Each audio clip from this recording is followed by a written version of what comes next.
Good evening. Welcome to the Town of Avon Advisory Plan Commission meeting. If you are interested in having a copy of the agenda, they are available on the tables to the right of the audience. We will be conducting business as outlined on the agenda. From time to time, the board may deviate from the agenda. As president of this body, I will inform those in attendance of any deviations. This meeting is being recorded for the public record. Because of this, we request that personal conversations are kept to a minimum and that all cell phones are set to vibrate. Any phone calls should be taken outside of the chambers. If you are interested in commenting during the public hearing portion of the Commission's deliberations, please sign up on the sheets located on the tables to the right of the audience. When your name is called, please step forward to the podium and state your name and address for the record. Please address your comments to the board and not to the staff or to the petitioner. Your comments should relate directly to the case at hand. During the conduct of the public hearing portion of the Commission's deliberations, the petitioner will have 10 minutes to present their case to the Commission. Remonstrators will have 10 minutes to present objections to the petition. Persons in support of the petition other than the petitioner will also have 10 minutes to present support for the petition. And finally, the petitioner will close the public hearing portion of the presentation with a 5-minute rebuttal period. Once the public hearing is closed, no additional testimony will be heard unless it is solicited by members of the Commission during the question and answer phase of the Commission's deliberations. Subdivision plat and development plat petitions are ministerial requests, meaning that if the proposal meets the requirements set forth in the town's development ordinances, the Plan Commission must approve the request. In the interest of transparency, state law requires that the Plan Commission hold a public hearing even if the development proposal must be approved. Responses to public comments and questions will be given once the public hearing portion is closed. We understand that there may be several persons who wish to speak. In order to keep the meeting running in a timely fashion, we would request that you not repeat previous comments. Thank you for your assistance in facilitating a respectful, fair, and timely meeting. Welcome to our meeting. Please stand for the pledge.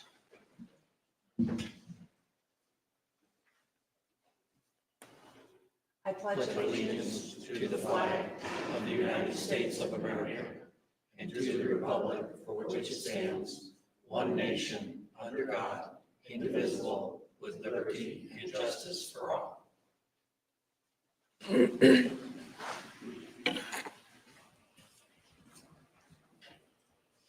We'll take a roll call. Greg Zuzan. Present. Paul Guckenberger. Here. Catherine Ransberg. Here. Dave Kaufman. Bill Reed. Andrew Rockebrand. Here. Jennifer Spencer. Jennifer Spencer is absent. And we have a quorum. We'll now move on to the approval of the meeting minutes from March 24th, 2025. Has everyone had an opportunity to review the meeting minutes, and are there any suggested edits, comments? I have one change on page 2 underneath 5.3. The petitioner should be Caitlin Dofer with Drees Home. And we have made that correction on the copy that's going to go around for signatures. Okay. Any further requests for changes, edits, clarifications? If not, we'll entertain a motion. I make a motion to approve as amended. I'll second. Having heard a motion and a second, all those in favor say aye. Aye. Those opposed? Motion carries. Meeting minutes from March 24th, 2025 are approved. We're now moving on to the public comment section of the meeting. This is an opportunity for those of you who are present to, or anyone who submits questions online, to address anything that is not already on tonight's agenda.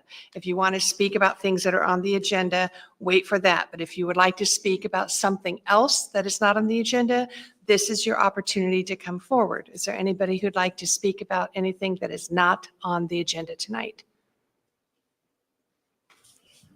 Having nobody step forward, the public comment section of the meeting is closed. Have there been any requests for continuances or agenda modifications? There have not. Okay. There being no old business, we are now moving on to new business. This may be the quickest hearing in the Plan Commission's history, at least since I've been on it. Moving on to a ZA 2502, Beechwood Townhomes. Okay, one of our projectors is out tonight, so those of you behind this will need to turn to look at the screen. Give me a neck. All right, this is ZA 2502 Beechwood Townhomes, which is in the 7600 block of Beechwood Center Road. It's 10.06 acres and currently zoned C3 transitional office. The parcel is unimproved, and this parcel has been before this body one time in 2022 for a development called Glenrock Springs, which was for single-family detached development, rezoning to R3 for 32 lots, which was denied by the council. In this request, the petitioner is requesting a favorable recommendation to the town council to rezone to the R4 classification, which is titled as a multifamily district, but in this case, it would be a townhome subdivision for 76 lots. And it's being, the applicant is David Weekly Homes, being represented by Steve Brehop. This is the subject site. So here's the subject site. It's undeveloped except for the pond over here. The detention pond over here to the west of this, on the west of the site. So Rural King is just south of it, the developing Ale Emporium south of that, and then several outlots further south. It has a bank, the Dairy Queen, Chick-fil-A, and the now closed KFC redeveloping. To the north is Groves of the Groves of Beechwood. And then to the west is Park Place.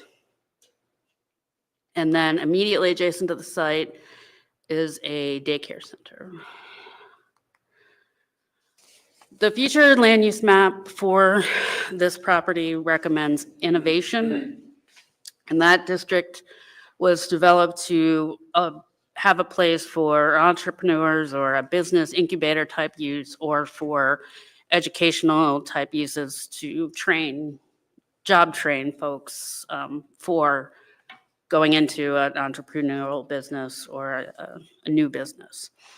I just went over the surrounding land uses. This is the innovation category on the map. So it's in yellow.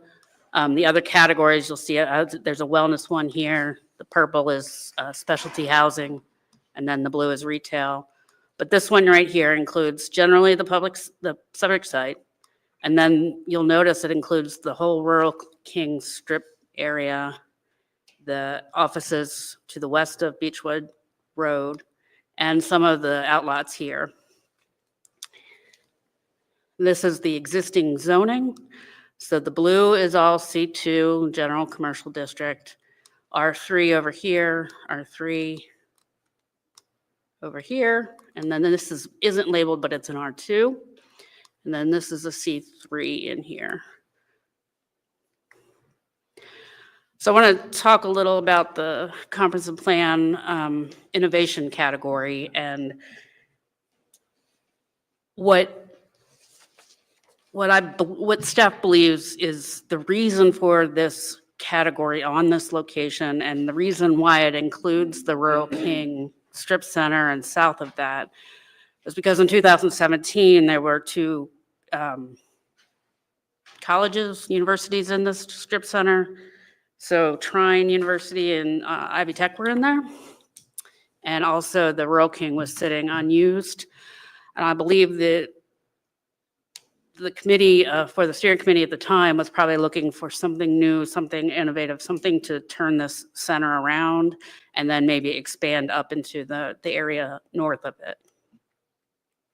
Since 2017, when the plan was adopted, the area obviously has changed. Most of those tenant spaces are now filled with commercial retail, and the university and Ivy Tech have since moved out. The subject site has been zoned C3 since 2009 at least, probably longer than that, but the 2009 map is the oldest that I can find in our archives, and has remained undeveloped since that time. I'll go back to the waivers. This is the site plan you have before you today. Would be to rezone to R4 for the 76-unit townhome development that would have an entrance here along the bend of Beechwood Center Road. It would have an emergency access north here on the on the northern part of the site that would access would be a private alley accessing the rears of these homes. The homes along Beechwood would have frontages without garages. There would be no curb cuts along Beechwood Center Road. And then these would also be rear loaded, so the garages would all be off the alley. And then the remainder of the site would be front loaded garages into the homes. They are not requesting any waivers at this time. However, if this is approved and a plat is filed, they would need 3 waivers.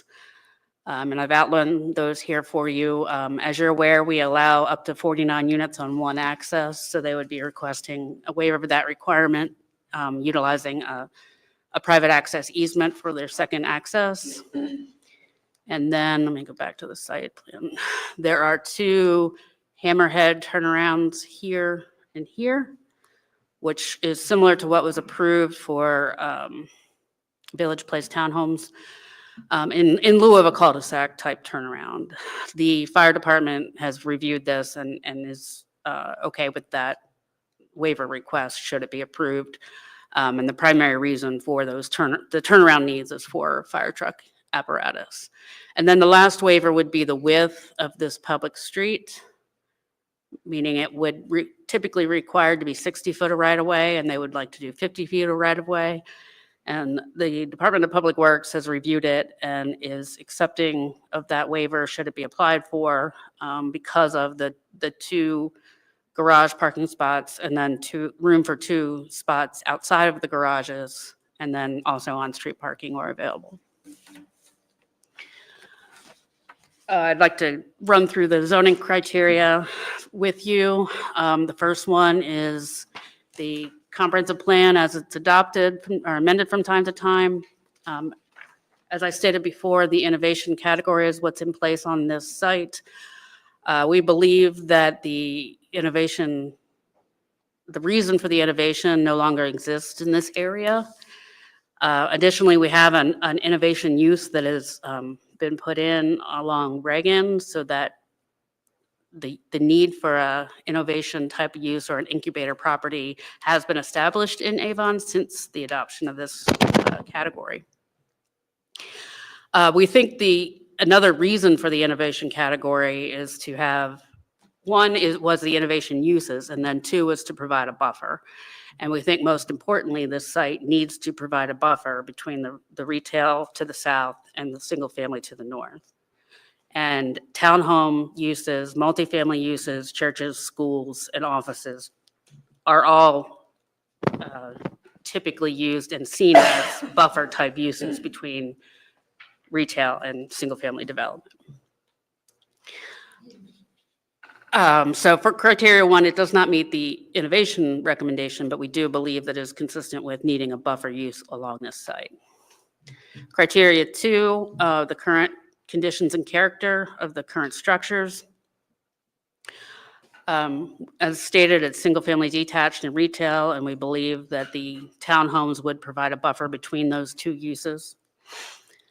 Criteria 3, the most desirable use for which the land in each zoning district is adapted. Again, we believe a buffer use is needed here, and that townhome development would satisfy this buffer use. Number 4, the conservation of property values throughout the jurisdiction. We have no reason to believe this would have an adverse effect on property values throughout the town. And finally, responsible development and growth. The proposed development would be responsible in that it does provide that buffer use that I commented on before. Staff is recommending that you forward a favorable recommendation to the town council with the 3 commitments listed below on this slide, and I would like the petitioner to indicate during their testimony whether they're in agreement with these commitments.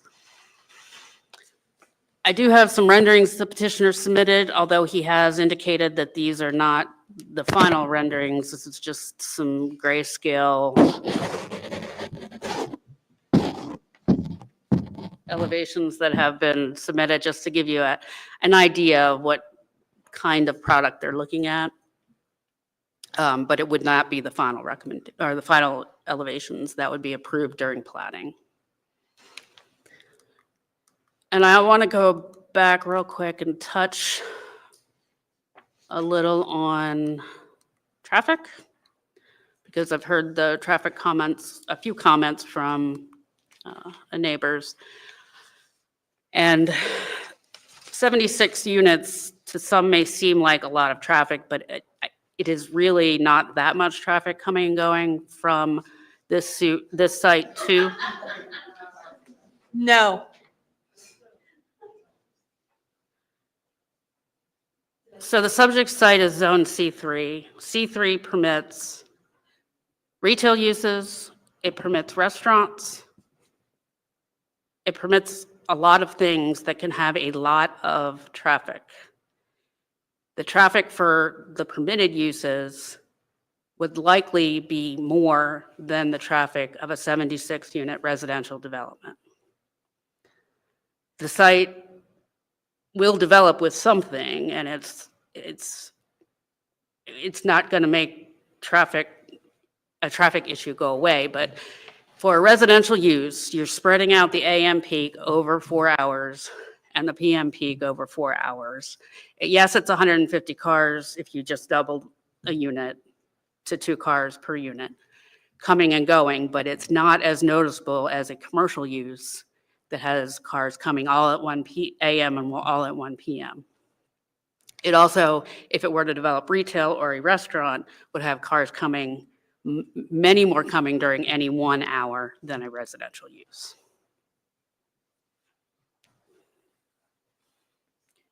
I'd be happy to answer any questions you have. So I do have a couple of questions here. So if it remains C3, a permitted use is a restaurant or restaurants, isn't that right? Correct? And looking at our permitted uses, we could also, without needing approval, a cell tower, telecommunication is in our C3.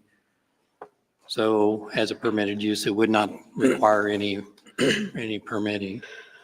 The cell tower, I don't want to speak to because we do have separation requirements outside of the permitted use Okay. chart that you're looking at. Telecommunication towers is Yes. what it states here. Yes. So restaurants, class A and B, parking garage would be another Parking permitted garage use. is only permitted as an accessory if you're looking in the accessory section. Okay, and then schools, the potential if want to put a school in there, that's permitted use. Yes. Utilities? So food preparation, laboratory research. I'm bringing that up because one's make sure, I know as a public, I didn't know about these, that what's permitted that wouldn't require a hearing like this could be something that's different than this. So I'm glad you talked about that, Linda, as far as like the traffic, because the traffic of the subdivision coming south is probably more intense and imposes on the traffic as you get into the retail down there. So I just wanted to bring that up for everybody to be aware of. There are other permitted uses that probably would be more intensive and maybe less desirable as we look at this area. The other thing on the emergency use, so I would want to bring, I'm going back to permitted uses. When I went through the table with the change, if this would be approved, I would offer up that we ought to restrict it even further. I appreciate you guys brought up, but hospitals as a permitted use, I would restrict that. Cemetery is a permitted use, I would restrict that. A mass transit facility is a permitted use, I would restrict that. In recycling drop-off facilities. So I mean, some of these just don't make sense in that area if this would be approved tonight. And I would, I guess, letting the petitioner know that's something that I would make a recommendation that we would put in as restrictions. I agree. Major impact utility is permitted, so we would have to approve that if Duke Energy or some other utility came in and wanted to put property there, we would, or put a development there, we'd have to approve if they met the ordinance requirements. There are several things here that, we always think in terms of, we always hope that every proposal that comes in front of us goes through as expected, but sometimes they don't. Things happen, and then we have a property that has been approved for certain things. And this is our opportunity to make sure that if this particular development doesn't go forward for any reason, that we haven't left the door open for things to go in that today we would not consider to be appropriate for that specific piece of land. I agree with you there, Paul.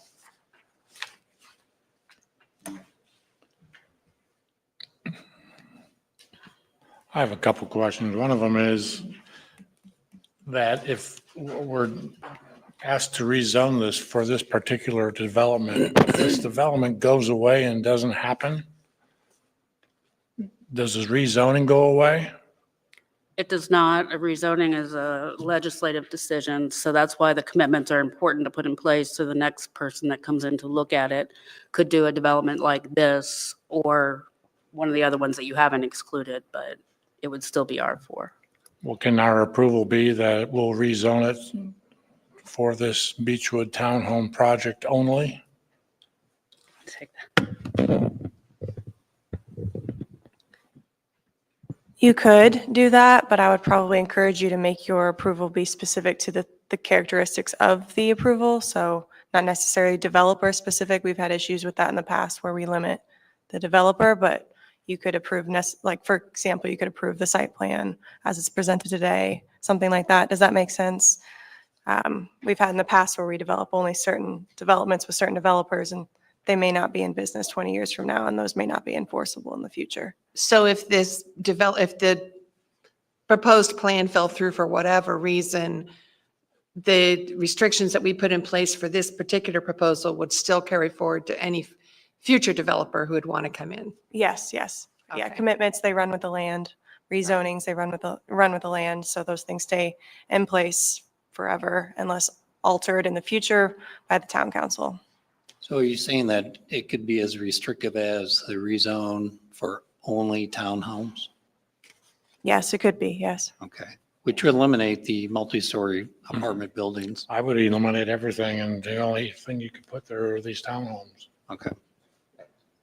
I don't know if I'd, Should we restrict it from the original innovation intention? Is it bad for a school to go there? Well, that's what it's. And that's what I had a question for Linda tied to that, Dave, is like, so criterion one's not met. But, you said this is close to it, but it's not met. So if- Technically, it's not met in the exact uses, but the 17 comprehensive plan talks about a buffer, innovation also being a buffer use. And the Okay. buffer can still carry into what we're doing. But again, the rezoning criteria are a totality of them all, not each individual one like a finding. Okay. My other question is, do we have any other developments where we have both public and private roads included in it?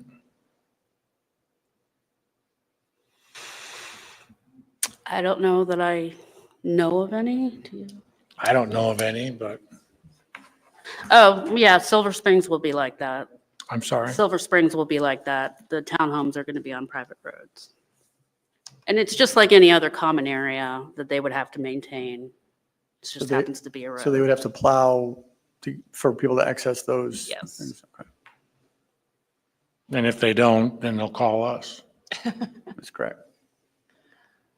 So getting back to Dave's comment about the innovation area, that's, the argument is that at the time the innovation area was designated, that was the only space that was designated for it, because we had two businesses there that we thought would attract additional similar things. But now we have that whole Ronald Reagan corridor area. So it was not the only innovation blob on the map, those circles, but I think it was put here for what was there at the time, and the center was struggling. So it was an idea of thinking up something more creative, but the center is not struggling anymore. So the times have changed since the circumstances of the And the area. educational businesses that were there are no longer there, Correct. which is what drove the idea of making that an innovation area.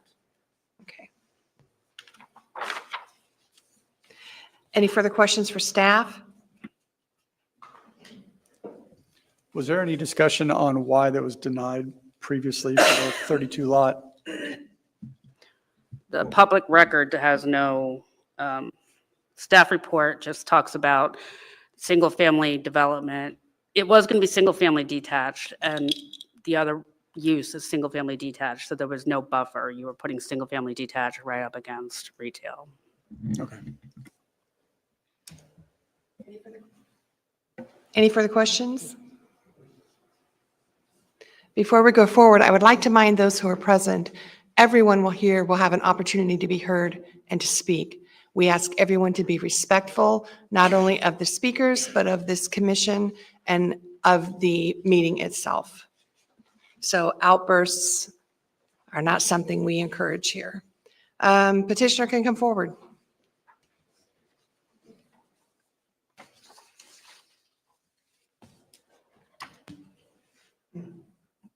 Good evening, Steve Rehop with Planning Engineering. David Ellis with David Weekly Homes is here with me this evening as well. I have no idea. I'm colorblind, I don't know. Is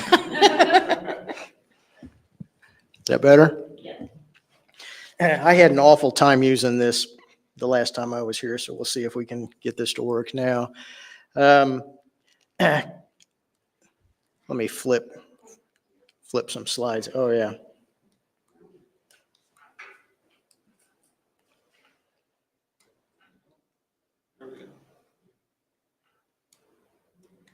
Hey, so David Weekly Homes has been in business since 1976.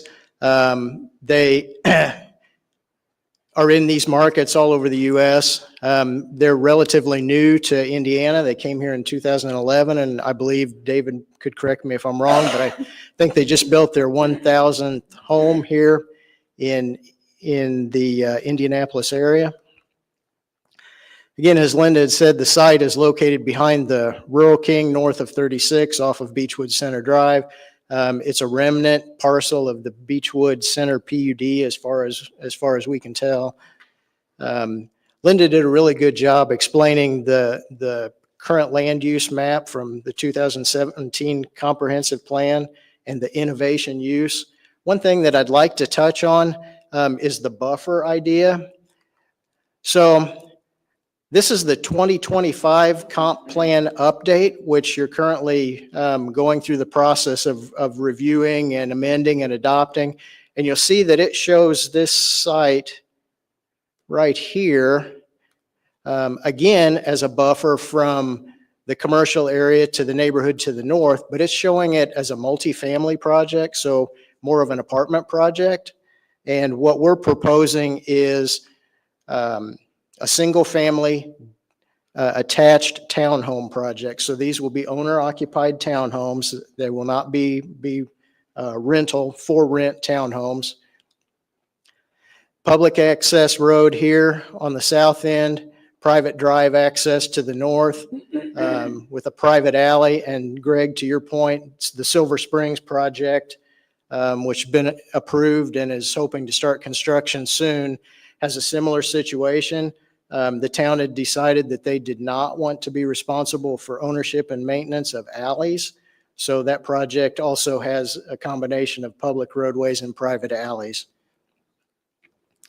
The hammerhead turnarounds that Linda mentioned, those are there not so much because of the length, but to allow for fire truck or emergency service vehicle or trash truck or snow plow to be able to turn around. Typically, if there's a dead-end road longer than 150 feet, you have to provide a means for an emergency service vehicle to turn around.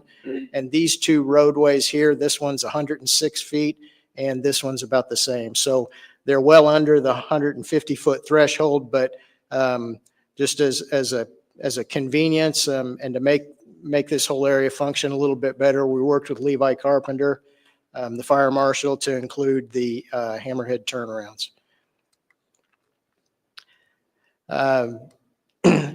As Linda had mentioned, this is not the final architecture, but what we wanted to do was show you representative architecture, showing that the buildings are going to have different gables, pitched roofs, porches, a lot of modulation. It's not going to be a flat front.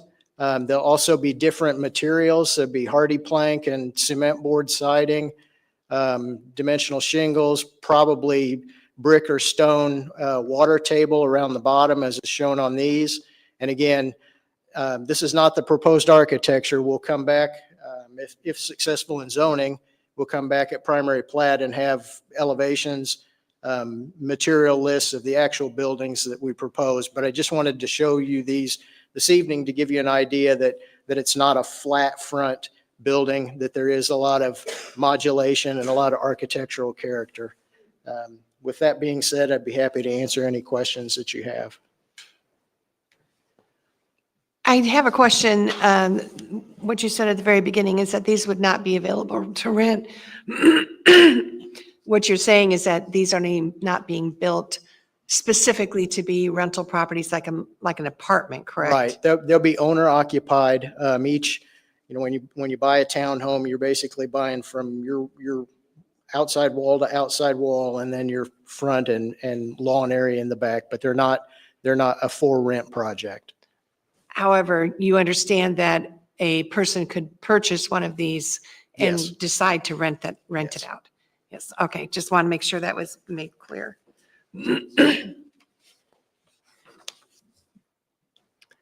The only homes then that are going to be rear loaded are the ones in the private alley. All the other ones will be front loaded. Yeah, so the rear loaded ones will be in this area right here, Greg. So fronting on Beechwood Center Drive and then fronting here. We didn't want to have fronts of houses facing backs of houses. So that's why we used the alley loaded homes in this area here. The rest of these would be front loaded and accessed from public roadways.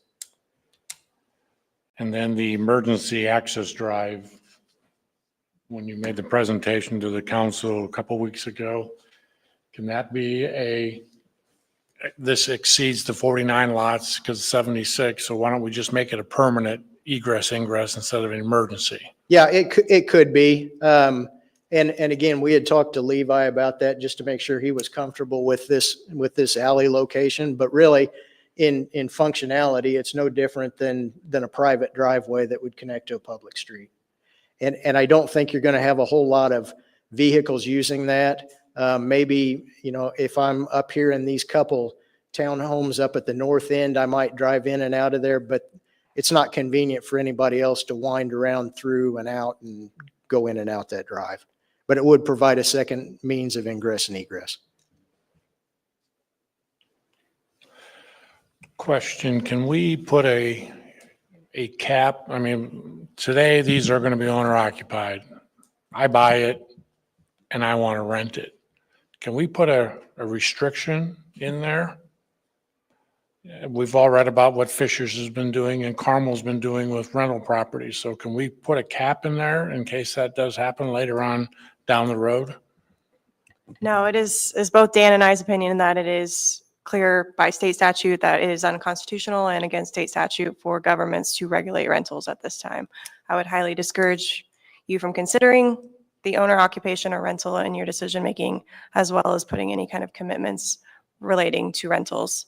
Those are usually taken care of in homeowner associations covenants, but is also something that we do not regulate as a government.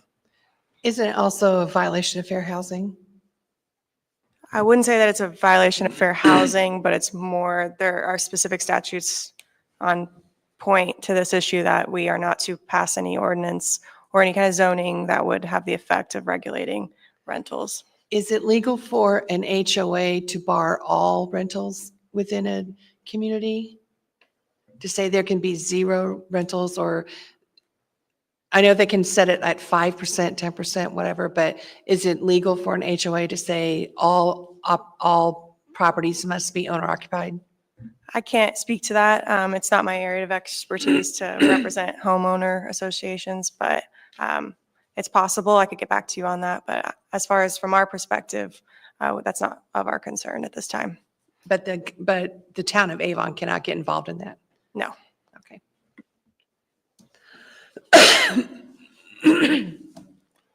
Okay, thank you very much. Thank you. We'll now hear from those who are remonstrating against this petition. You have 10 minutes total. We do limit each individual to 2 minutes in order to allow as many people as possible. As I said earlier, if you hear someone making a comment that is the same thing you were going to say, we'd ask that you wait for others to stand up and make different comments so that we hear as wide a variety of opinions as possible, and not just hearing 4 or 5 of the same thing and then other people's concerns have not been heard. So who's the first person that has signed up for this? Tony Bear.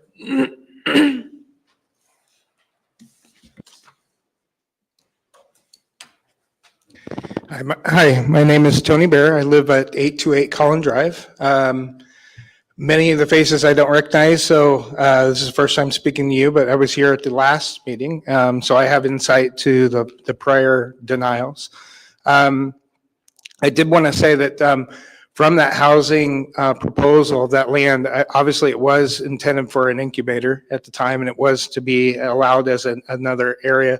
But, you know, we don't want to become Carmel or Fishers. You know, we have a community, we have a neighborhood that's been well planned, that has lots of areas of green and extra space that's been provided. And that entire area, when the school left, you know, Ivy Tech left, it's now fully grown, and now that entire end unit is now being fully developed right now as a restaurant and brewery. So we clearly seeing that commercial space is intending for that area, and it is growing in that area. So that is working in that area. We've seen declines in some other areas. I will note to the traffic, even if you take a look and you drive through the through the Beechwood Farms area, you'll notice that there are at least 3 cars at every house. We have more and more families that have adults, student adults, that are living at home. So we have 3 and 4 cars in a lot of those driveways. And we also even have an issue already with cars parking on that driveway and on Beechwood Center. And so I noticed from those drawing renderings that some of those houses were actually front facing to Beechwood Center. And recently I just went through, you're probably all familiar with just over the border on 267, the MI Homes development. I recently spoke to those to the sales office. That's a 2-year in development for those units. They have 17 more buildings of townhomes going in, and that's literally right across the Avon line. It also means that area, our area, doesn't really require, and it doesn't fill a need that was really previously asked for, which was basically rental property. Your time is up. Okay. Thank you. Next. Amy Klein. You don't wish to speak? Okay, thank you. Next. We have a Latrice and William Ligon. Apologize if I mispronounced anything there. Latrice and William Ligon. Ligon, thank you. Hello. I wasn't aware that I was supposed to sign something. I'm the HOA president of Beechwood We, Farms. we will ask at the, Thank you. yeah, so, Thank you. okay. That's okay. Yeah, if anybody wants to sign up, I mean, we always ask, is there anybody else? So, yeah. Okay, I'm sorry. Go ahead and Okay. state your name again. Latrice and William Ligon. We are the property owners at 7607 Basswood Drive. So we, actually, our home would be, our backyard would face these townhomes that are being proposed. So we are concerned more about, just as the gentleman mentioned, about this alleyway. Obviously, traffic has already been mentioned, but also, privacy. What is intended to apply there in terms of us having, we understood when we bought the home that there would be, again, innovation. They told us maybe like a medical lab, these were years ago, but now that they want to, move forward and look at potential townhomes, how would that look for us, having some secured privacy of some sort, or what other things may be intended. Also, at the previous, when there was a previous buyer, there was an issue with the pond draining over into someone's basement. So I don't know if that's even corrected, because there's an issue with the pond back there. So moving townhomes that far over near the pond may be an issue. So just a lot of issues, again, traffic being the major one. Thank you. Thank you. Question. Can I ask you a question, please? Ma'am? Oh, I'm sorry. And maybe for you, and you might answer for the gentleman before you, it's like, so are you saying that you would have preferred or do prefer something like an innovation, a retail commercial versus that, like a restaurant, because that's part of that, as opposed to I think, having? yeah, I definitely would be open to that, because again, when we bought the home, that's what we were under the impression that would eventually happen. There's a daycare across the street. Right. So a restaurant being there, again, they have to close at some point versus having homes there, townhomes that could be rental properties eventually. So then that downgrades if people are not caring for the property, there's so many variables when you enter into rental properties. So we all have heard horror stories, so that I would be okay with innovative. Yes, definitely. All right, thank you. You're welcome. Next. Okay, we Thank you, have ma'am. Shauna and Jesse Edmonds.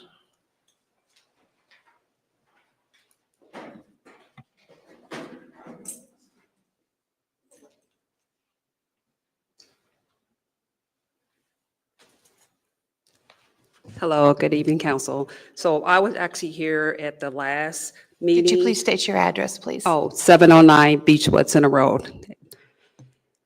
And our concerns is, again, putting 74 units right there. You guys don't live there. And it's not fair to the homeowners who's been there for many years deal with the traffic. So I was the one who incorporated and fought for years to get speed bumps down Beechwood Center Road, because the traffic is constantly flying down Beechwood Center Road. Now you guys are putting this pub back there that serves alcohol right across from a daycare center. It's open till like midnight. And now you want to cram 74 attached townhomes right there. Where do you think all this traffic is going to go?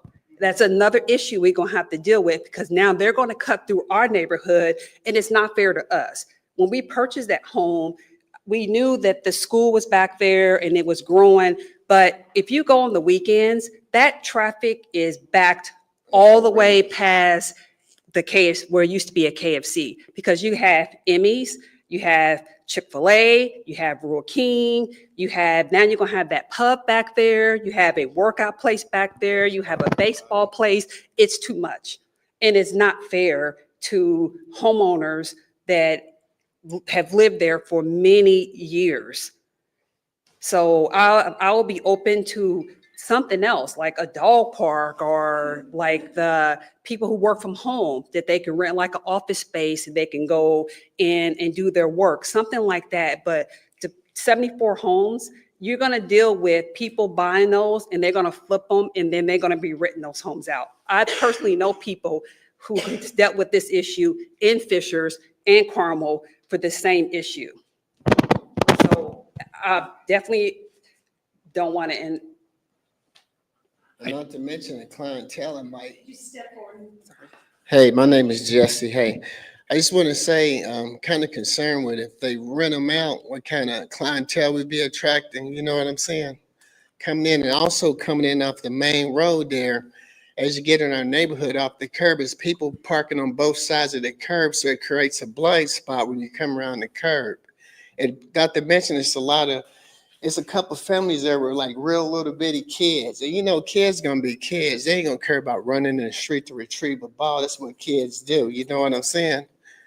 So more concerned about that as well. Thank you very much. May I ask you a question? Sure. So same question I asked the previous lady, that today's zoning would allow a restaurant to be built and it's a permitted use.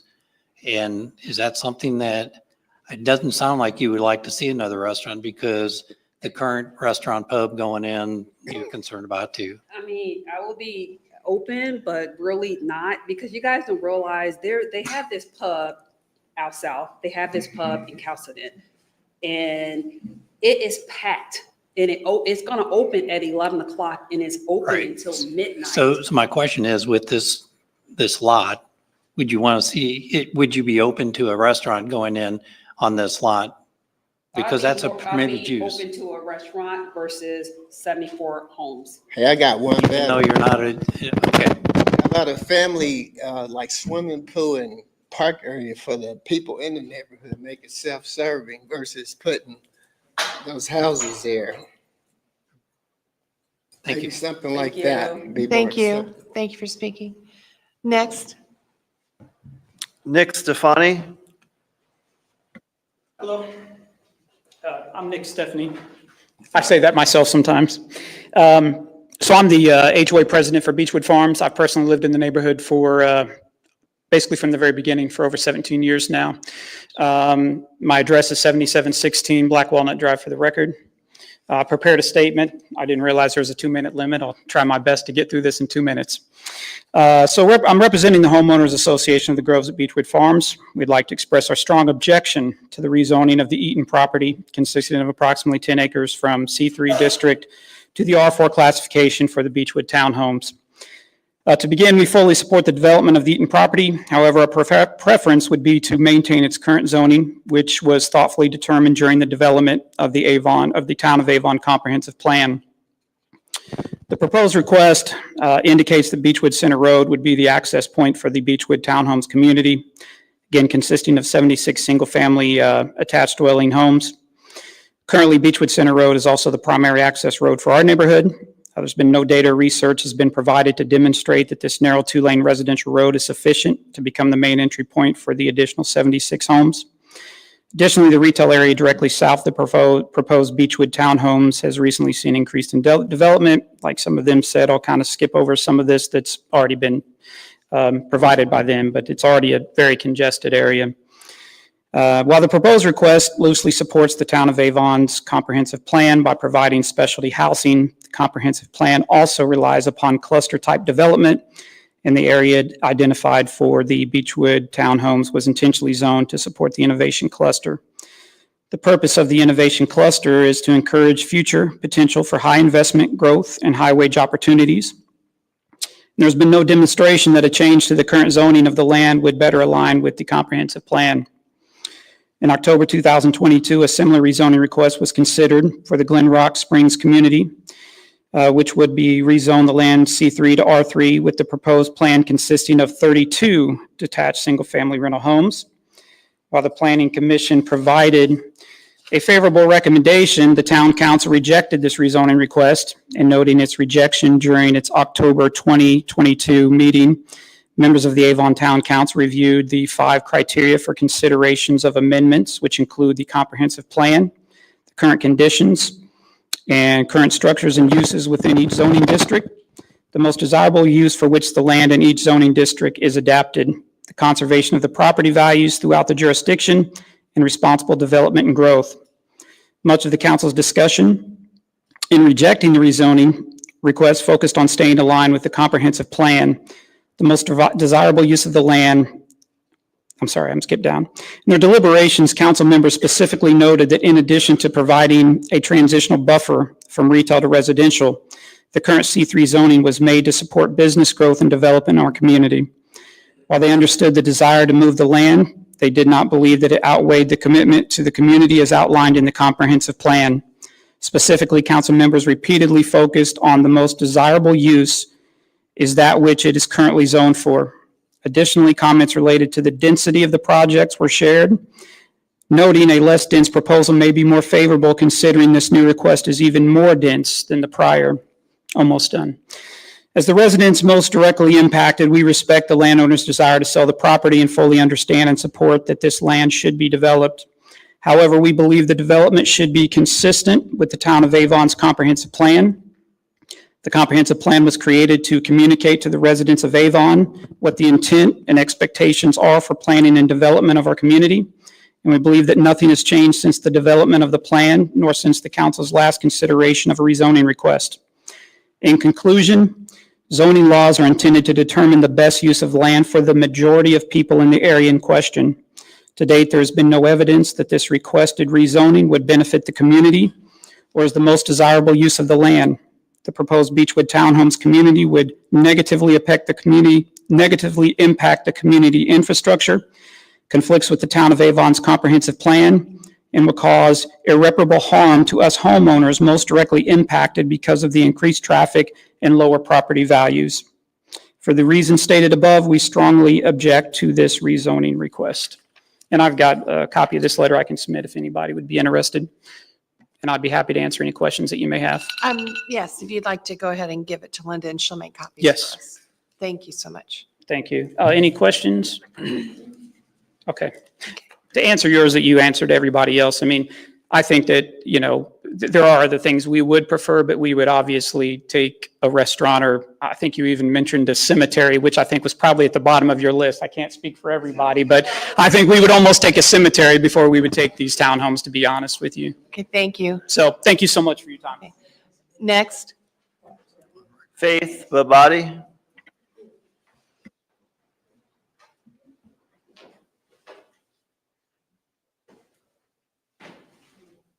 And just as a reminder, please state your name and your address. Hi, good evening. My name is Faith Babadi. I'm here with Oluwaseun Owonisi, and we are the owners of 7641 Basswood Drive. So as I was hearing everyone talk, a thought came through my mind was if this was supposed to be rezoned as residential, did the thought of single-family homes ever come up? Because apartment homes have been denied in the past, but the townhomes proposal seems like a backdoor way to get the profitability of apartment complex approved by posing it as a family redevelopment. Because with townhomes, 74 townhomes, I'm wondering about the size of this townhomes, might be apartment style, which gives the developer or anyone else trying to buy these a backdoor way to start rentals in our neighborhood. And with rentals, that can introduce transient housing such as Airbnb, VRBO, and there's no true way to regulate that today. I mean, you can have HOA restrictions, but people have gotten around that, and I have personal experience with that. Beechwood Farms is one of the best neighborhoods. That's why we bought our house there, and we love it as it is. I'm thankful for the bumps that we have now. I've seen children, because I go on walks every day. I always appreciate the fact that our neighborhood is one of the best, I would say, if not the best in the state of Indiana, and I'd like it to keep it that way. I also want to add to the gentleman's answering of your question, whether I would be open to anything else, right? The problem with residential zoning is you have to deal with that traffic 24/7, right? Anything commercial, they come during the day and they're gone, right? Even if it's a bar, for example, they're there till midnight and there's probably no activity there during the weekdays until, say, in the evenings, right? That's something we'll have to deal with on a temporary basis. Whereas 76 homes, that's constant traffic you have to deal with on top of the traffic we already have. If we had a different road, say, that the 76 homes could access, rather than that singular road that we're all using currently, maybe we might be open to it. That's all I have. Thank you very much. I always love to hear that people love, love, love living in Avon, so. Next. That's the end of the list. Is there anybody else present who would like to speak? Ma'am, she changed her mind. Okay. My name is Amy Klein. I live at 874 Collin Drive in Beechwood Farms. We've been there for 5 years, and my biggest concern, which we have heard, is traffic, but I want to expose that a little bit more. To answer your question, Paul, yes, I would take a restaurant. One, because most people that are going to show up at a restaurant are going to enter through Rockville to the restaurant. They're probably not going to exit out so that they can go through Harvest Ridge to get on 100, and they're not going to come down Beechwood Center Drive to go out on Dan Jones. If it is townhomes, those people are going to learn real quick the in and out, which is through our neighborhood to get to where they're going, which is work or practices, whatever that may be. That is the concern that I don't feel like has been addressed if we keep it zoned the way it is right now. Also, we know that these are going to be priced at a place that investors are going to pick them up. I mean, I would pick one up probably for what they are, right? Like, I mean, you can turn that and rent that like that quick. We know that's going to happen. And I'm passionate about it. I own the largest lot in Beechwood Farms. I probably have the largest home in there, and I want my property value, which has soared over the last few years. I want it to stay. I don't want townhomes. Thank you very much. Is there anybody else who would like to come and speak on this agenda item? Going once, going twice? Okay, the public hearing portion of this is closed. Well, I'm sorry, no, it's not. We have the 5 minutes of rebuttal for the petitioner.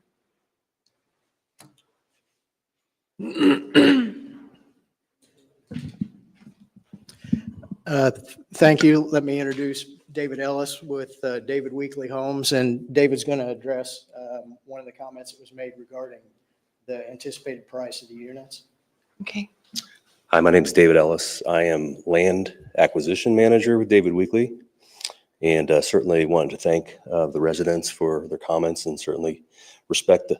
We need an address, please.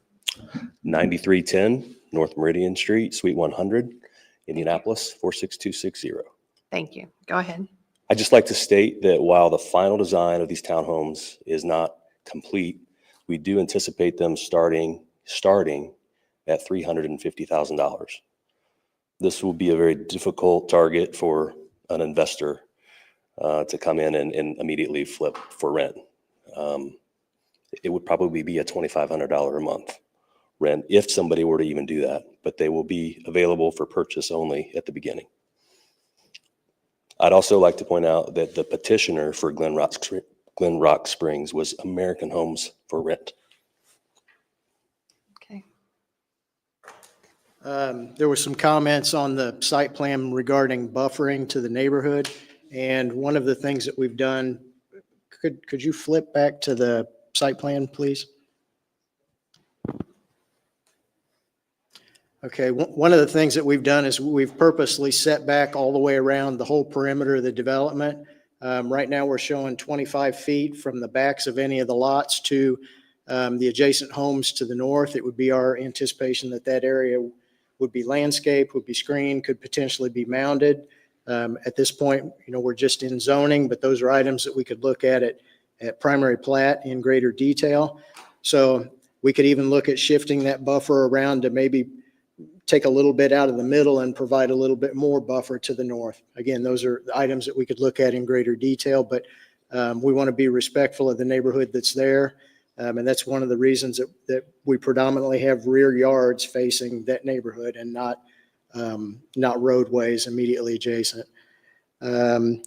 Several questions regarding traffic. It's something that we'll certainly take a look at the primary plat stage.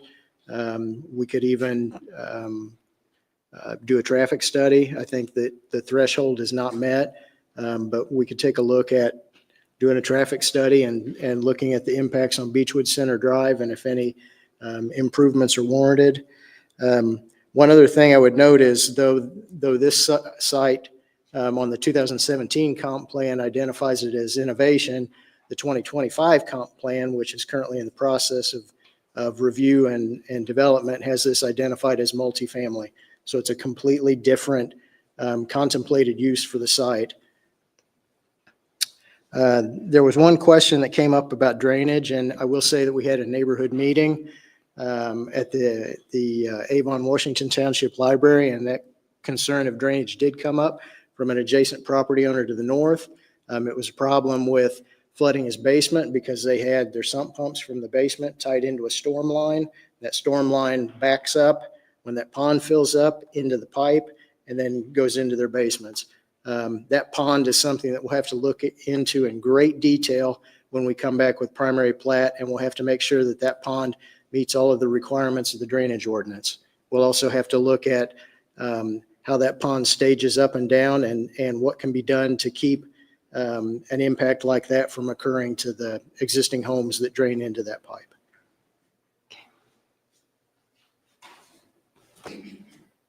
Thank you very much. Thank you.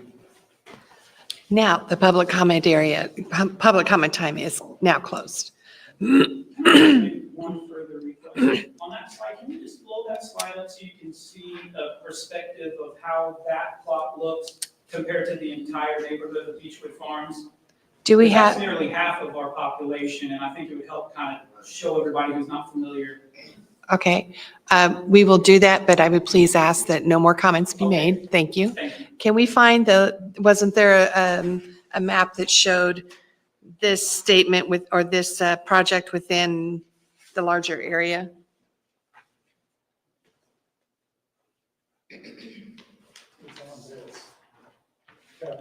You've got your, Oh, I think that this is so that they can see is what they're wanting. I only would make one note that there was an error on the plat was originally shown, and that one right there, that pond is not part of that plat. Thank you. Please, no more statements. We're going to talk about it, okay? And that also doesn't represent the entire. Sir, okay, if I'm president of this commission, and I believe in being respectful on both sides, and we have had plenty of opportunity for people to be heard. We are going to discuss everything that we have heard. If you cannot participate in this meeting in a respectful manner, then we would ask you to leave the chambers. And being respectful means not interrupting and not calling out and not speaking out when you've already had an opportunity to speak. So if you cannot participate in a respectful manner, there's the door. And that's all I'm going to say. We have do we have another one that shows the actual development plan and also shows the neighborhoods around it? Like similar to what we've got on what was passed out to us? We do not.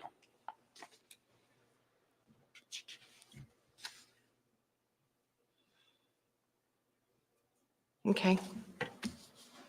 Discussion.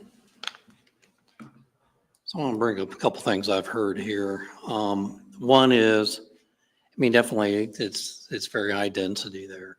And, we're looking at this and this was innovation. I think as far as like looking at future comp plan, it's like probably brought that up. That comp plan is not approved yet. Might be something that we look at a little further going forward here. But, as far as innovation goes, I'd like to ask the HOA president to come forward, because I got some questions that I think you could help us And so is it Mr. Stefan, or did I get it wrong? Steffi, if you would come forward, could I ask you a question, please? Sure.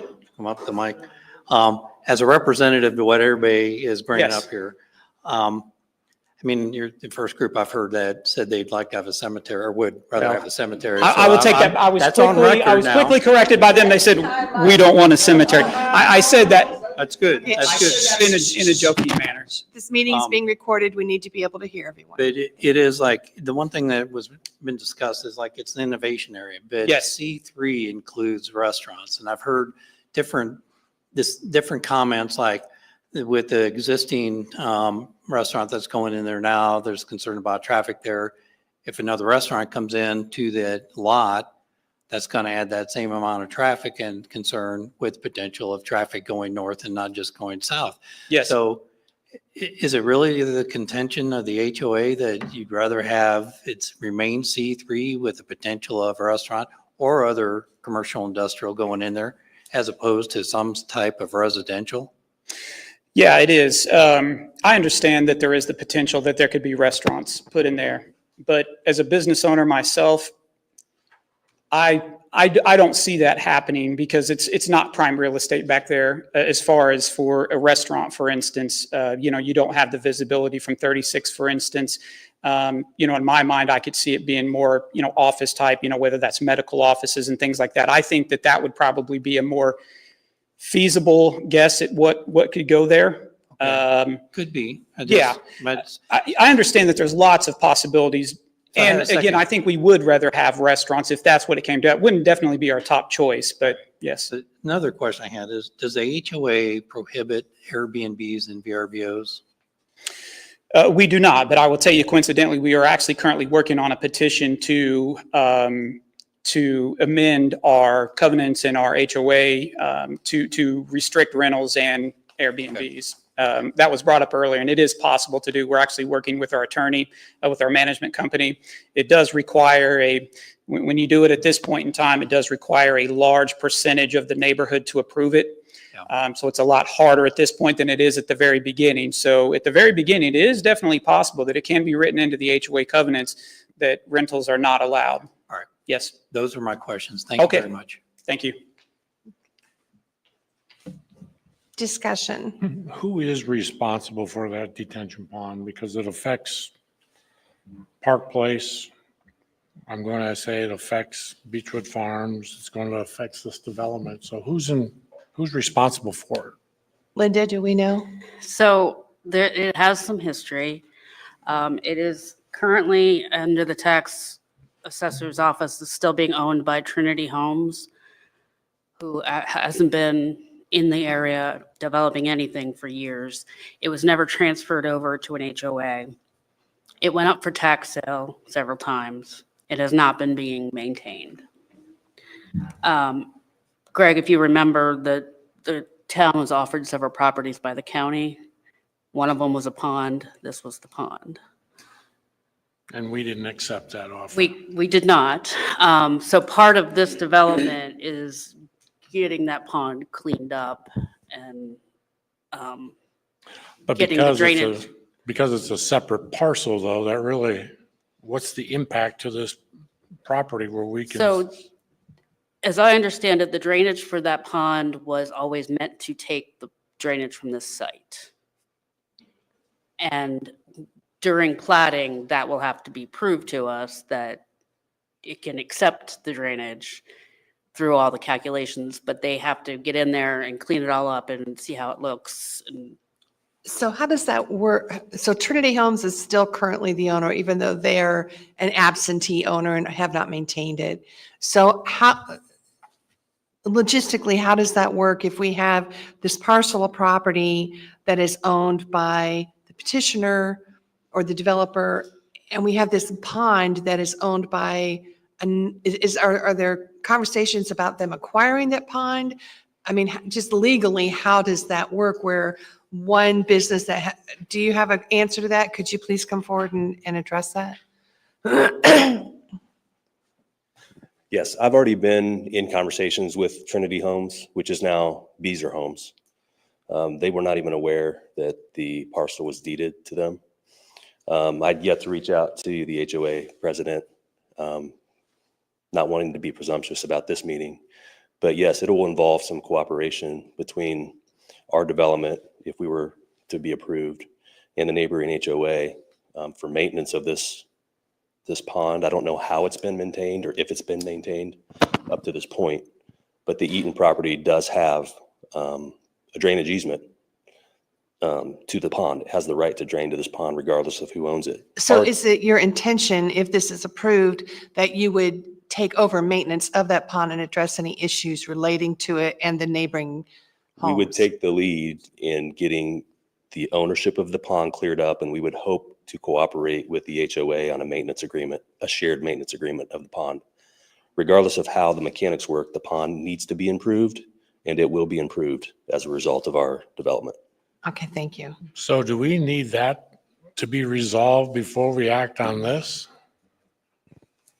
That's a good question. Because you've got 3 different entities, I guess, if I'm correct, that tie into this retention pond.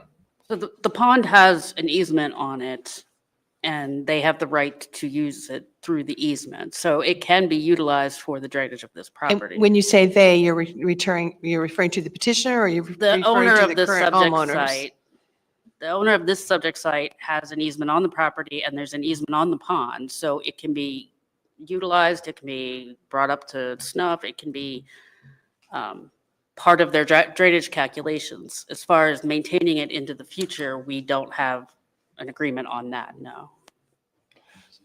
This reminds me of Cobblestone Springs and that drainage in their retention ponds where we had to make improvements. I don't know, I can't recall if we had to dig it deeper, put in bigger pipes, things of that nature. This reminds me of that we're going to find out that, and that bill may have been over $300,000, I think, at one time. So that's my concern, is until we determine not only the responsibility, but the cost to make these necessary improvements, they may be enough where Weekly Home says, no, we're not interested anymore. And they walk away, that's fine, but the issue is still there regarding the drainage pond. That needs to get resolved. And because it's a huge expense, if we rezone this as R4 now, and all that falls down, now we got an R4 property there. Well, that's the other thing. I don't like that either. I mean, if we rezone this R4 and R4 walks away, but anybody else can step into their shoes and create an R4 that may be less attractive, architecturally deficit, that's my concern. Not only in this project, anything that we do. I'm in agreement with Paul. I don't think I've ever sat in on a meeting where there was a proposal for a property that is zoned commercial, and there was a request for it to become residential where the neighbors said, no, we'd rather have it be commercial. This is rather unusual. But even if we deny this and it stays C4 or C3, I still think, as to what you said, Greg, we should probably look at restricting the C3 uses, because I'm pretty sure having a major utility project on that property would also not be attractive to the people who are here. C4 or R4. Thank you, R4. Good Lord. It's Monday and it's already been a long week. C3 allows for a lot of things that I would not want to have in my backyard. If we don't rezone though, then it just stays C3, we can't impose. Right. New conditions, it's only with the rezone. Well, and Anna, can you clarify that a little bit of? Yes. If you were to not pass on a favorable recommendation and the town council were to not accept the rezone of this property, the C3 remains, the C3 uses that are in place remain. Anybody could come in and build those 3. So a utility, telecommunications tower could all be built. Just like it is today. Okay. However, if you were to pass on a favorable recommendation as to R4 zoning, then that's when you're going to want to look at the use table and say, are we okay with everything under the R4? And if you aren't, then I would have a discussion about certain R4 uses you may want to restrict through conditions or commitments if the petitioner were willing to agree to them. And if we wanted to address the C3 zoning, we would need to await a petitioner to come forward asking for a rezone of some kind, or I mean, how, or that would have to happen through the comprehensive plan, or? So if you were to rezone this to R4 through this petition, you don't have to worry about C3 anymore at all. Right. You would be restricting the C3 uses if a person were to come before you and ask to rezone it within the commercial category, more likely an upzone, say to C4, then you're going to say, okay, let's look at all the C3 uses and take them out. But as far as the petition is before you today, your C3 uses are not of your concern if you were to rezone this property. So it's either C3 with all that implies, or R4, which we could put some restrictions, some further restrictions on. Exactly. Okay. I have a question about the comprehensive plan.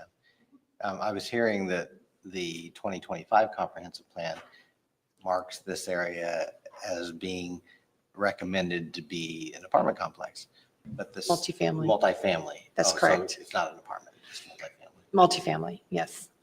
Does that include apartments? Yes. Yes.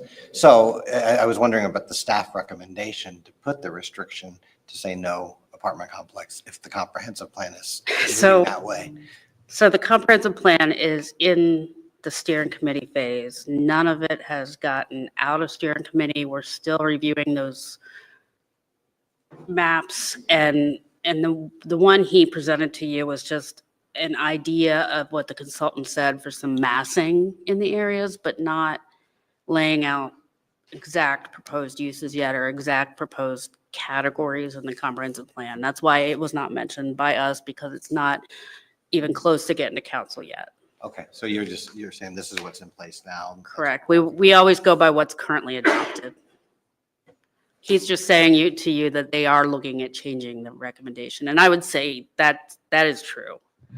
The reason I requested the multifamily to come out is because that's talking about a whole lot more units, and traffic would likely be a problem with that, and we didn't want to battle that in a DPR stage. We wanted to not allow it, essentially, because the traffic at Beechwood Drive and Beechwood Road and then US 36 is a problem from people backing up and the lack of a left turn at Beechwood Drive and 36. So we definitely think multifamily would be too much, but we think the category would be okay with this proposal.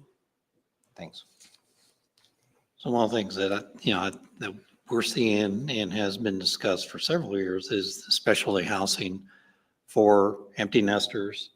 And at one time we had a demographic study that young professionals don't want yards, they just want a unit to live in. So looking at something, a townhome might be what they would want. I think as empty nesters, you get to the point where stairs aren't as desirable as they were when I was less seasoned in life. So I think that's something that the town needs to look at, in that we probably need. The one thing that I get into is 76 units with one formal entrance. I like that they got the emergency entrance identified and willing to make that a regular entrance, but then probably get into separation of entrances. So I don't know if it looks like that would be an issue, which is why it probably isn't proposed in the first place. It would be an issue from the new entrance to the other one, and then Yeah. it would be an issue between Basswood Drive intersection to the north. Yeah. Right. So I get concerned about trying to squeeze the density and not having the access that's needed for potential emergencies. And we've had other cases where we've talked about that. Now, I'm just going to always go back to safety. Is like, it may never happen, but if it happens once, it will be remembered that we allowed that to happen. And I just don't think that's the right thing to do.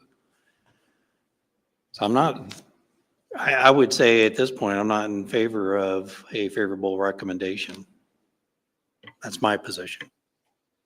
Well, I'll piggyback on that as well, is because they're not going to be here tonight, these three other waivers that they're going to ask about. But if they're asking for waivers because it doesn't work the way it's set up, then what are we getting in return for those waivers? What do we get for that? To me, I'm not sure we got anything. Unless we determine we can figure out this retention pond and get that resolved. So, I mean, I just, three waivers, a density issue, and every density issue we've had, Ryan Homes, the one we just did, Briarwood, now this one, every one of them exceeded 49, 50, it may have been 56, it may have been 76, it may have been another, but it exceeded our threshold. So we granted a waiver. Either our threshold's wrong or we got to stop giving waivers, one or the other. I think the reason we have waivers is because sometimes the intent of the ordinances and the application of the ordinances are in conflict. I know Paul always goes back to the safety issue, but sometimes strict application of the ordinances is actually less safe than granting a waiver. And we've had this conversation many times, and I am in favor of using every tool in the toolbox, including waivers, to come to the right solution. I'm not in favor of just sticking to the ordinances because that's what ordinances say, just because that's what the ordinances say when we have a waiver process. I am very concerned about this pond situation. There's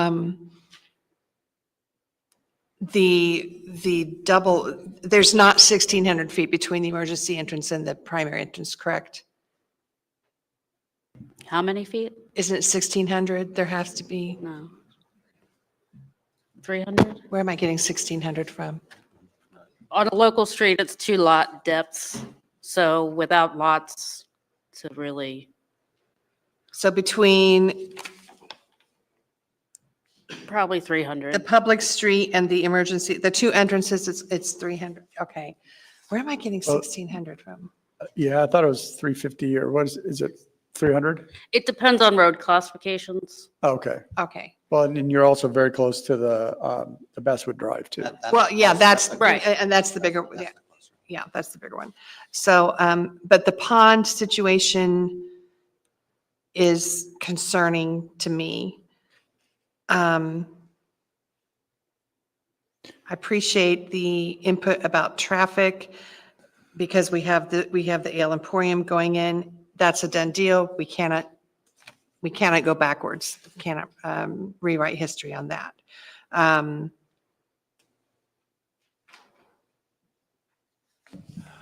have another question.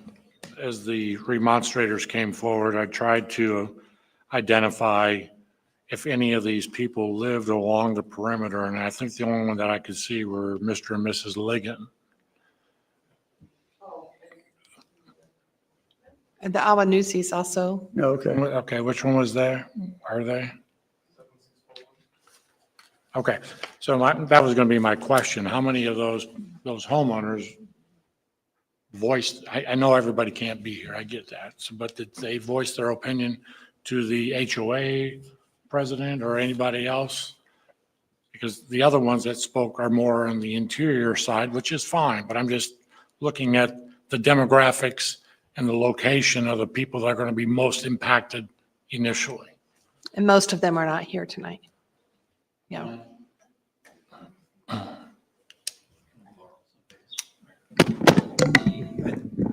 I think what I took away is when the HOA president, I'm sorry, I'm not going to go for your name again, but brought up that the HOA is against this. So I'm going to assume, glad you brought that up, Greg, that everybody along that is against that, just that they're not here. It's nice that we have a couple of homeowners here representing homeowners that abut that property, but the HOA itself was saying no. So I think that's something else to take into consideration. Is there any further discussion, questions for the petitioner, questions for staff or legal? I would, I would ask the petitioner if they would be interested in tabling this petition until we get more information about the responsibility, the cost breakdown of this detention pond.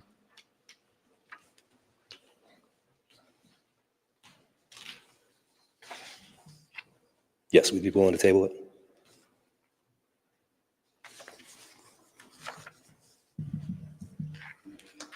That being said, does anybody want to make a motion? How I much make a time? motion then that we table ZA 25-02 Beechwood Townhomes, Yeah. or table it, continuing it, yes. How long would be needed? How much time would be needed to resolve that? Is 1 month sufficient?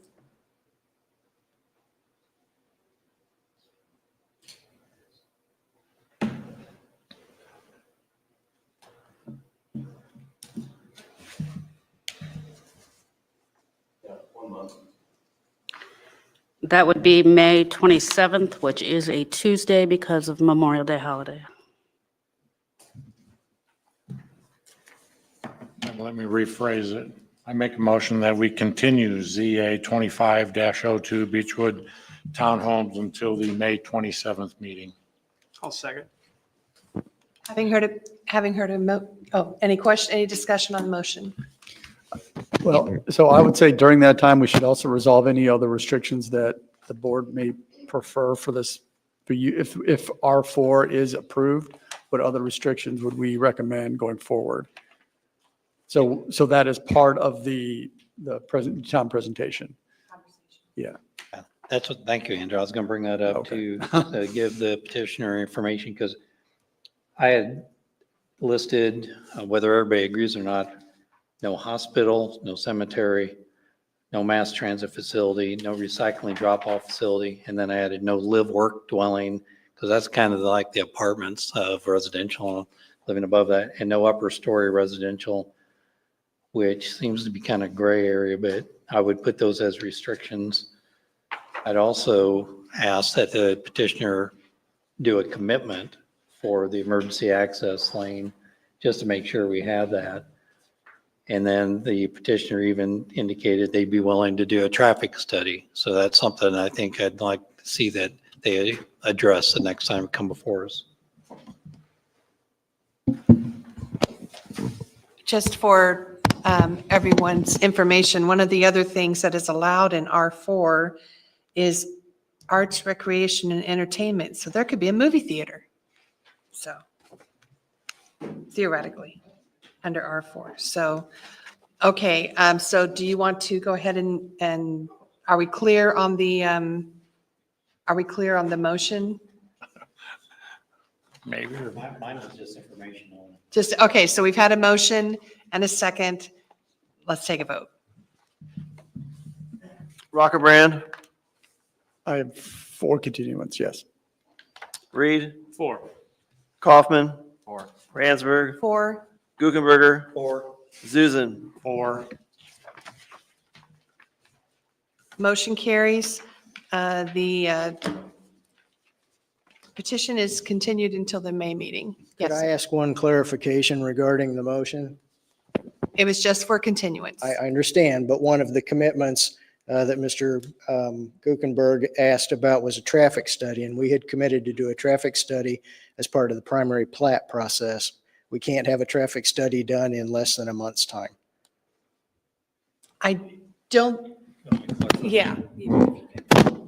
I was just, you had indicated that you'd be willing to do that. So what I was bringing up is that you talk to that the next time you come before us around whether you would be doing that or not. Yes. Because I don't think it's required for a rezone, but it's just something as far as would be a commitment potentially to include in the rezone. Because that could be a commitment of the rezone. And again, we would do it as part of the primary plat. Right. But It's just a commitment that would go along with the rezone. Right, right. Thank you.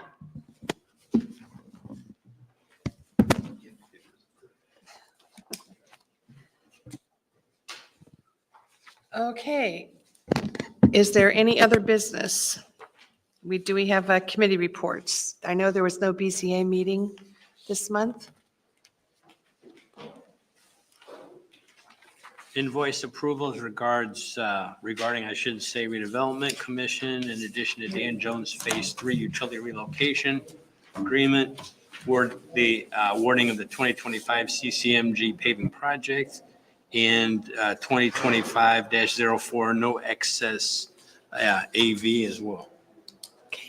Anything from the town council? I was on vacation, so I have no idea. Is there, Question for us. yeah, Something that was brought up.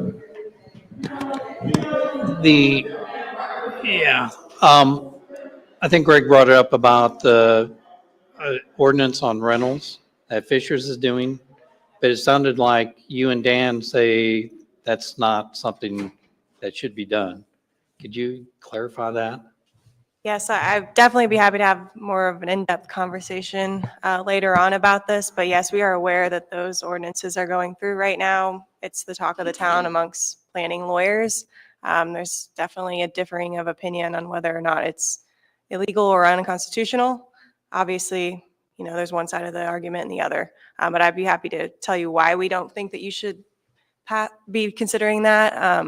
Because we still think that you shouldn't at this time. We think we'll see this develop over a long period of time, either in the courts or the legislature had several bills before them that were considering this issue, trying to avoid this outcome. there's actually case law that specifically addresses what Fishers was doing, which they were trying to claim it was a police power. And there was a case involving Bloomington, where Bloomington tried to use police powers to restrict rentals. And the court said, no, that's not a police power. You can't, it was very on point. Essentially, there's various statutes regarding rentals in Title 36 and in other titles.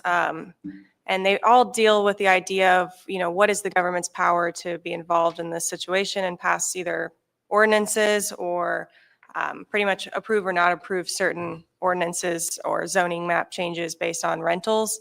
The reason we discourage you from having that conversation is if for any reason, well, based on the state statute, and if courts take this up and say, yeah, you're not allowed to consider that, it would call into question that your decisions were made based on your desire to not have rentals rather than the 5 factors before you. So is the best way to pursue this then is to have the HOAs have that in their bylaws and let them enforce it?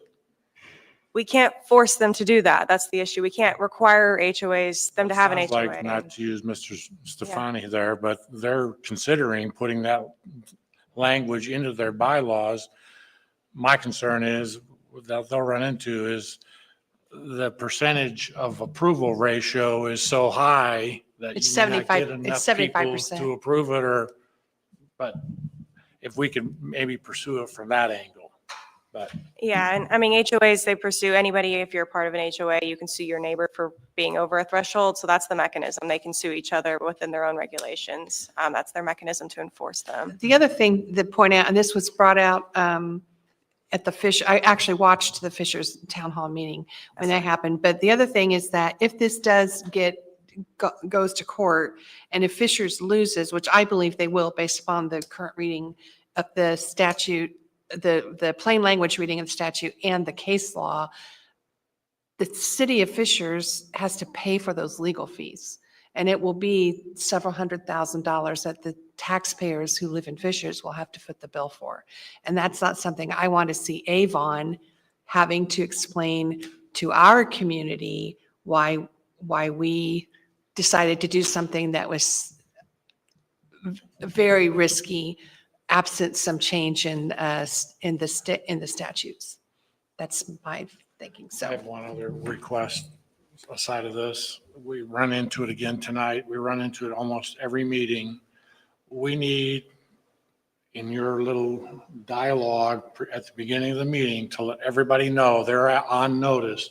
No clapping, no boisterous outbursts, no ooh, because I'm really tired of it.